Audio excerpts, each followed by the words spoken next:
Good afternoon. I'm Jim Arrington. I'm the mayor of LaGrange, and our hearts are hurting today. On behalf of the entire city of LaGrange, I want to express our deepest condolences to the family of Javion Dukes, whose life was tragically taken far too soon. We're also lifting up other young victims of this senseless violence.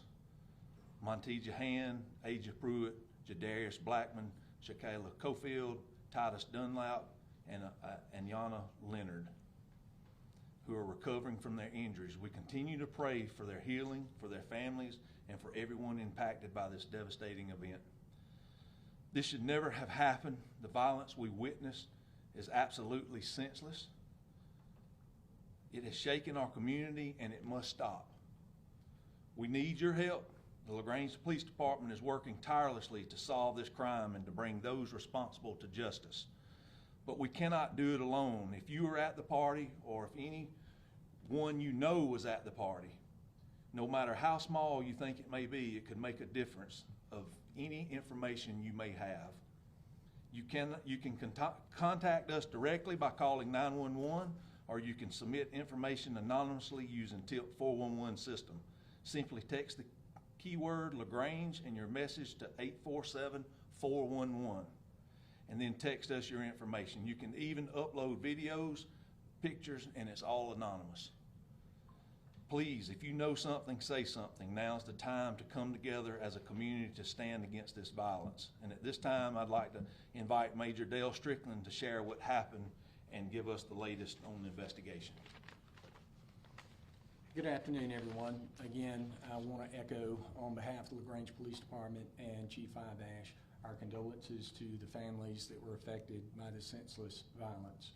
I want to give you a summary of what occurred that afternoon. I know that there's a lot of information that is being passed around between individuals. I want to give you some idea of exactly what took place. Our officers first began responding to calls for service of a large party out in the Troup County area off of Cameron Mill Road.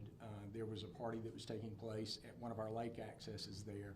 The sheriff's office responded there to address some complaints of that party or relating to the party, and officers with our police department who were working a crime suppression detail already responded to assist them in ensuring that resolved or was resolved peacefully.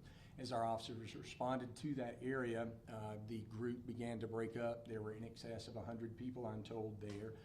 That group began to break up and left the area. Those individuals left the area and came toward the city of LaGrange, so our officers knew that we would likely have different spots or areas here in town that we needed to be watching out for based on this large crowd breaking up there and coming into town. Within 30 minutes, that was in fact the case. The officers then responded to 518 North Greenwood Street, which is the Granger Park. It's a big parking lot there in front of the high school where people normally congregate. We noticed almost immediately that parts of the group that left the lake had come there and began congregating. Our officers met with some of those individuals there, announced that the parking lot would be closing and that folks need to move on, and their requests were met with compliant individuals. They left the area and dispersed. Our officers, again, about 30 minutes later, received another call for service, or actually they were working and received a call for service for loud music at 300 Commerce Avenue. That's the Remy apartment complex there on Commerce Avenue. They responded to that area, again, seeing about 50 individuals there that they believe were from that party, that original party. And because of the complaints of loud music, they were asked again to move along, not to congregate there, as many of them there were not tenants. We again met compliance from the individuals. They moved from that location. Our officers continued patrol. At about 24 hours or 10-24 hours, we received another call for service at the Jones Street Park on Jones Street, where over 50 individuals had again congregated in that area. Our officers again responded to the area. They met with individuals there, and at that time, I am told that I guess the individuals at that point knew that the officers were there to ask them to leave the area or remain quiet, and when they pulled up, these individuals actually left the area. Our officers continued to patrol throughout the night, and at about midnight or 9 minutes after midnight, the officers working the zone on Seminary Street actually went to Seminary Street, and they began observing large numbers of cars begin to congregate around Hill Street and Seminary. The officers actually went out and explained to the individuals that they were blocking Seminary Street and that we needed to make sure that remained open so the emergency vehicles could get up and down the road. They also met with the homeowner there at 105 Seminary Street and discussed with them the issues with loud parties, and got agreement that they would work to ensure that everybody remained in the backyard, that everybody remained quiet, and we immediately began gaining compliance with parking. The people there at the party came out, started moving their vehicles over to one side of the street so that we could pass up and down the street. The officers knew that it was a large party, however, everything seemed to be very contained, no significant issues. There were a couple of individuals that were observed drinking alcohol. The officers addressed them and made sure that they understood that they could not walk up and down the street drinking alcohol. Those individuals complied and went to the backyard of that resident, and our officers, again, after being there for some time, left the area.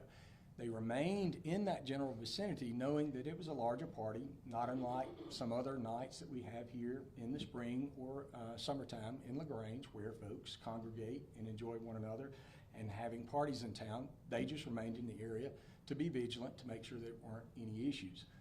Within 3 minutes of the officers leaving, the officer that was within a couple of blocks reported to 911 hearing shots being fired in that area. He did not know necessarily that they were coming from Seminary Street, but knew it was in that vicinity. Almost immediately, the 911 calls started coming into the dispatch center, letting us know that a shooting had occurred and individuals had been shot. We had officers that immediately responded to the scene and began rendering aid. We contacted emergency services, the fire department, and EMS, who also responded and started providing immediate aid. We had as many as 15 officers working that night. That is at least 5 to 7 more officers than we normally work, as we were running a crime suppression unit to address these type deals. That's why they were there. They were in the vicinity, they heard what was going on. There was no way for our officers to predict that there would be a shooting there. They were there trying to ensure that folks had a good time, but did not commit crimes. Our officers, again, responded appropriately. They rendered aid. We got individuals to the hospital as quick as we could. We even had officers that transported people to the hospital so that they could get quick aid. Our detectives, a team of detectives, half of our detective division, I would say, was out almost immediately and began investigating, and almost our entire detective unit remains vigilant in investigating that. Just as the mayor said, we are looking for help from the community to identify the individuals responsible so that we can work to hold them accountable. We're asking for anybody with information to call us. Again, if you saw something, no matter how small, please let us know. We can work with a little bit of information and turn it into something that is very productive. So again, thank you guys for coming, and again, for the community members, we are sorry for what happened. We are shocked. We want to make sure that we locate these individuals and hold them accountable. Again, thank you for coming today. Thank you, Major Strickland. I also want to inform the community on actions that the mayor and the council has taken just recently. I hear a lot of things on Facebook and social media that we're not doing anything, we need to do more. I agree, we can always do more and we can always do better. But some of the things that this council behind me has approved in the recent times has been a purchase of a drone system that is located or will be located on top of the police department roof, and it can be employed by 911 calls and can be anywhere in the city within about 3 minutes. It has tag readers, it has video, it has still photos, so it is going to be very helpful when we get that installed and get the officers trained to operate it. We have purchased the crime scene scanner. It frees up the amount of officers it takes to process a crime scene so that we can continue to have officers on duty that are patrolling instead of working a crime scene. We have persisted that the police department keep the maximum number of officers patrolling at all times.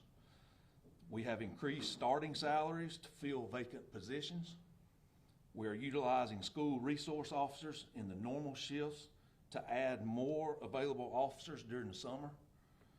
We have added crime suppression detail to the weekly rotation, and we've also got an allotment of more cameras in this SPLOST that just started in 2025.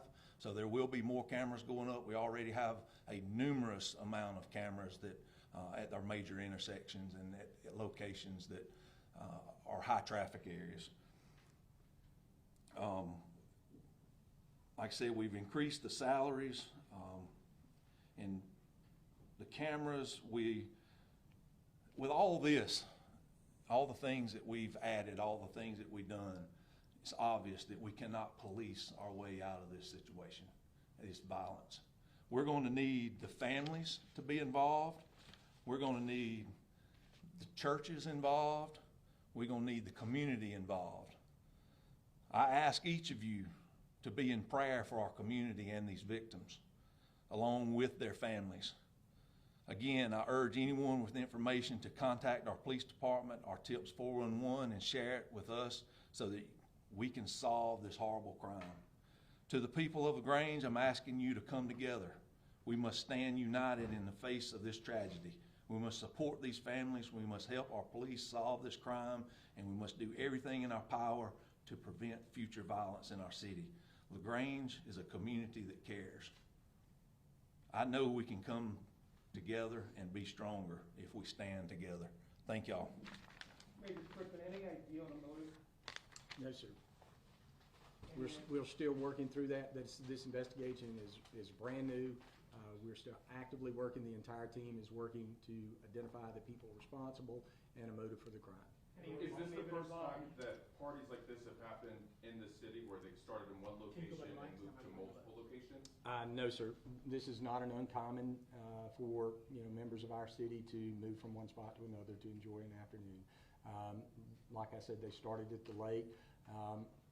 These guys talk to one another often through social media, where one or two may have been at the party and another one was going on in town. They can share that information through social media, and a party get bigger than what its intent was just by folks saying, hey, we're having a good time over here, come visit with us. Can you tell if this was gang related at all? I cannot, no, sir. Do you have the rough estimate of the ages of the victims, youngest to oldest? Yes, sir. The youngest currently that we know of is 16. The oldest is somewhere 20 or 21 years old. Did any of these victims shoot back at who was shooting at them? There's not any evidence of that, no, ma'am. Is there a reason to believe there were multiple gunmen or shooters? That's information I don't have at this time and I couldn't share. Can you tell how many shots were fired? I can tell that there were multiple shots. I can't tell you exactly how many at this time. Is the police going to provide the media with video of the crime scene? Sir? Do y'all have some video or body cam video? We do, but this is an active case, so we won't release any of that information until this case is resolved. Do you have an update on the conditions of the 6 victims? Are they expected to be okay and recover? I know that one of the victims still is in critical condition. There are other ones that I know that are actually expected to recover. I don't have the specific details on that right now. We can get that information to you guys. Was the homeowner there for the party or that was just their home and they showed up? Both. That was the homeowner was there. It was a party that they were involved in. It was both. You said the homeowner spoke to police before they left. Is there any reason to believe they could face charges out of this? It does not appear so at this time. It's summer, kids are going to be out, college students are back home. What's your message to them who want to partake in parties like this? We want them to enjoy one another. We want them to enjoy being with one another. We want them to be responsible and do that without, if there's a problem, if there's conflict, call 911, have the officers come and assist with the conflict. One more question. We're done. Troup County is the only people investigating, or are you guys going to bring in other resources to help with this? It depends on how that investigation goes. We always use other resources, such as with doing, I guess you would say, reviews of the evidence through the GBI and also through the ATF. We use them often. Right now you haven't called in? No, ma'am. Okay. No. All right. Thank y'all. Thank you.